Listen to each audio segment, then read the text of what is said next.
श्रीनाथ जी वहां क्यों गए? श्रीनाथ जी तो गिरिराज जी पर विराजमान थे।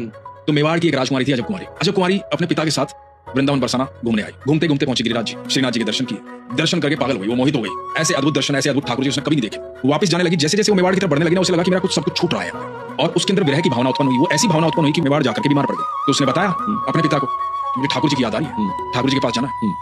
तो पिता ने कहा कि ठीक है बेटा, लेकिन कुछ दिन के लिए भेज सकता हूं तेरे को, 10-15 दिन के लिए, 20 दिन के लिए होया। अब जो यहाँ आई वो कई श्रीनाथ जी के दर्शन करूं। अब हर समय, हर पल, हर क्षण वहीं श्रीनाथ जी के सामने खड़ी रहती, ठाकुर जी को निहारती रहती, प्रेम में पागल आंखों से अश्रु बहते रहते। अब उसको लगा कि मैं क्या ऐसा करूं कि मैं यहीं ठाकुर जी के पास हूं। तो गोस्वामियों से पूछा, तो गोस्वामी ने बोला कि एक काम करो, जो तुम्हारे मन में आए वो सेवा कर लो। तुम्हें अच्छा गाना आता है तो भजन सुना दो, ठाकुर जी को नृत्य आता है तो नृत्य कर दो। तो इसको चौसर खेलनी आती थी, चौपड़। तो ये ठाकुर जी के साथ चौसर खेलनी शुरू हो गई। तो ये ठाकुर जी की भी बारी खुद चलती, अपनी बारी भी खुद चलती, लेकिन अंत में आकर के रोज ठाकुर जी को जितवा देती, खुद हार जाती। ठाकुर जी को जितवाती तो वो जो विग्रह था श्रीनाथ जी का, उनकी मुस्कुराहट दिखाई देती थी। खाली अजब कुमारी को दिखाई नहीं देती थी, बाकी सबको भी दिखाई देने लगी। अच्छा। और कई बार ठाकुर जी के पसीने भी छूट जाते जब ठाकुर जी हारने को होते, पर ये फिर जितवा देती। और इसको बड़ा आनंद आता ठाकुर जी के साथ खेलने में। जो साथ आए थे उन्होंने कहा कि पिताजी ने बुलाया, आपकी छुट्टियां पूरी हुई, अब अपने राज्य चले। तो इसने कहा कि जाने से पहले एक बारी और खेलूंगी। अच्छा। आज इसको बड़ा गुस्सा आया हुआ था। इसने सोचा आज मैं ठाकुर जी को नहीं जिताऊंगा, आज मैं खुद जीतूं। इधर ये ऐसी चाल चल रही थी कि ठाकुर जी निरंतर हार रहे थे, ठाकुर जी के पसीने छूट रहे थे, ठाकुर जी का चेहरा उदास हो रहा था। इससे बर्दाश्त नहीं हुआ कि मेरे ठाकुर जी ऐसे कैसे हो सकते हैं। जब बिल्कुल ये अंतिम पड़ाव में आई थी, इसने ठाकुर जी को जितवा दिया। जैसे ही ठाकुर जी को जितवाया, इसकी आंखों में अश्रु थे, ठाकुर जी के चेहरे पर मुस्कुराहट आई और ये उठकर जाने लगी, ये कह के कि आज मैं जा रही हूं। और ऐसा कहते हैं पारस भाई,